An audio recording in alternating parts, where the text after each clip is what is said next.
Hello everybody, I'm Patent9 and welcome back to another video. In today's video I'm going to be doing a review on the WZ-131GFT, the Tier 6 Chinese tank destroyer.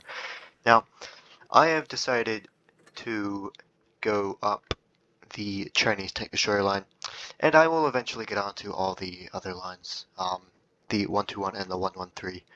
But for now, let's start off with, in my opinion, the best in terms of the tank that are in the line. All these tanks I've heard good things about. They look solid in terms of statistics, and I'm really excited to get going.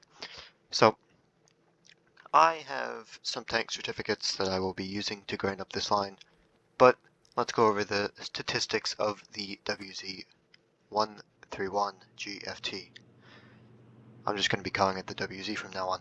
Looking over the statistics of it, it has 954 hit points, it has no armor, it has 265 meters view range, which doesn't really matter because it's a tank destroyer. It has good concealment on the move and while stationary. It has amazing DPM for a tier 6, 2,483. You can't really use it though. I mean, you can't really get big damage games because of the hit point pool at tier 6, but it does help in clearing tanks. 8.77 second reload. This is with a 99% cruise, so it's pretty much the exact same.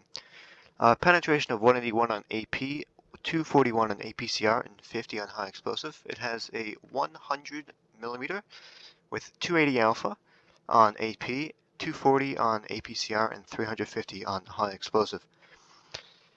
It has a 3.7 second aim time. The one thing that I will critique is the aim time and the dispersion coupled together.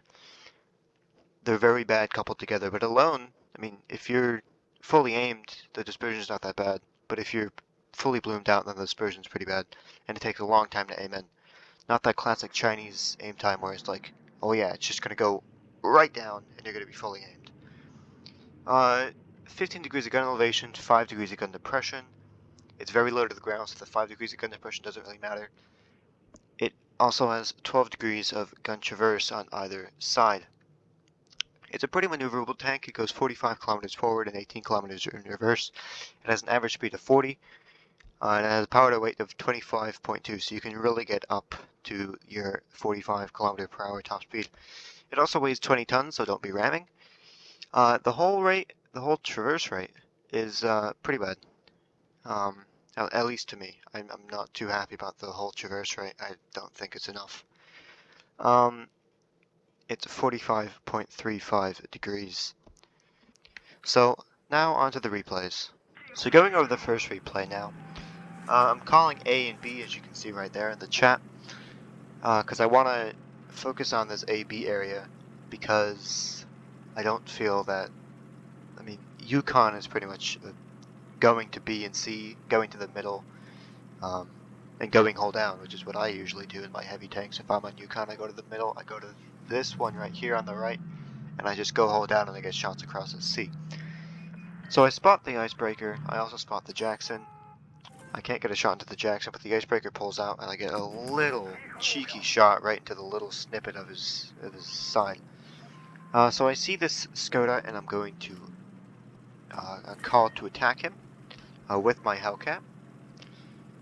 And we are both going to push him together, I hope. I mean, I'm fully... Oh, yeah, I forgot that there's also a Hellcat there, the enemy Hellcat. So I don't actually push the Skoda until now, because I was looking to see if I could get a shot into the Hellcat, but I cannot. I get a high explosive shot into the Skoda. That's what 50 millimeters of high explosive pen can do, and also the Skoda is not a very armored tank. I can't get a shot into the Hellcat, but I can get a shot into the Jackson right here, and I set him on fire as well. 508 damage. I was just waiting to see what it would rack up to, because I forget this replay. And I clear him out, and I clear him. Now I focused on the Skoda. I don't want him to shoot me because I don't want to waste my hit points. But I do have very good DPM, so I'm just going to come around and kill him. Now I see this Hellcat. I also see the icebreaker. I get a shot into the icebreaker on the side of his turret. Now I should be looking to see where this Hellcat is shooting, but I don't. And he and the icebreaker both end up shooting me. So now I'm just waiting for this icebreaker. Sadly, he gets killed by someone else. And that was my 4th kill, my Top Gun wasted. I'm currently at 2019 damage, and I haven't blocked anything. Good armor. And this gargoyle, I got really pissed at him. I did get really pissed at him because I mean, does that look like he's blocking me? To me, it looks like he's blocking me. So I'm not too fond of him. And yeah, there's the armor dispersion. Pretty bad, but I get a bounce from the 3-4. So now I'm going to push the 3-4 because I know that I have the hit points and I also have the DPM. Get one shot into him, I track him. I don't want to ram him because that wastes more of my hit points, and I'm currently a 1-shot. I was a 2-shot, sorry, and the gargoyle finishes him off. I wasted my adrenaline, but it doesn't really matter. I have too many credits. So that was the first game. First class, 2,285 damage, and 3 kills. On to the next game. So going over the second game now, it's on Hellas. Both of the 2 newest maps I have games on today, and they're supposed to be adding a new map, I'm thinking 8.2 or 8.3, and then the 6 ETP line should be coming out in 8.4. But anyway, that's my little snippet. There's this tiger here. I won't even try to pronounce the other name. There's the Tiger SP. There we go. That's what I'll be calling him. And we have a ding-dong battle here. I have the higher DPM, but he has the better armor.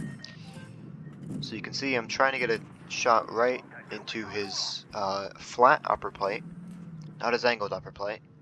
And I continue to shoot there for the entirety of this battle. Shooting in the exact same place, and oh, that was unfortunate. I tried to get a shot into his rear, but it just didn't work because I wasn't fully aimed.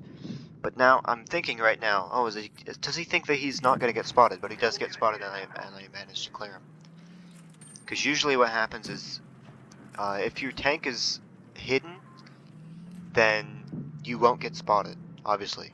But sometimes when you can, it can technically be in your view range, but it doesn't spot the tank. So I think that's what the tiger was trying to go for there, but I ended up spotting him. Now onto the gargoyle. I hate those things. They're tier 5 annihilators and they ruin the game.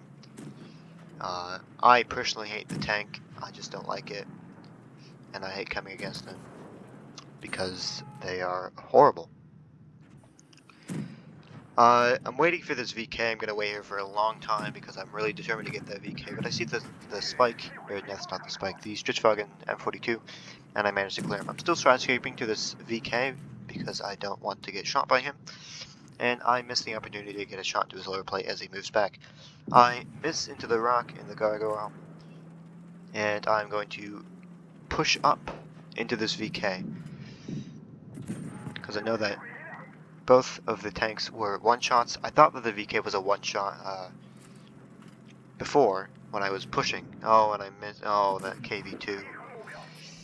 That poor KV2. Yes, I did piss myself a little bit when I saw him looking at me, but luckily he clumped it into the ground. So that was another game on Hellas. 4 kills, 2,152 damage, and another first class. So thank you so much for watching, and I will see you in the next review.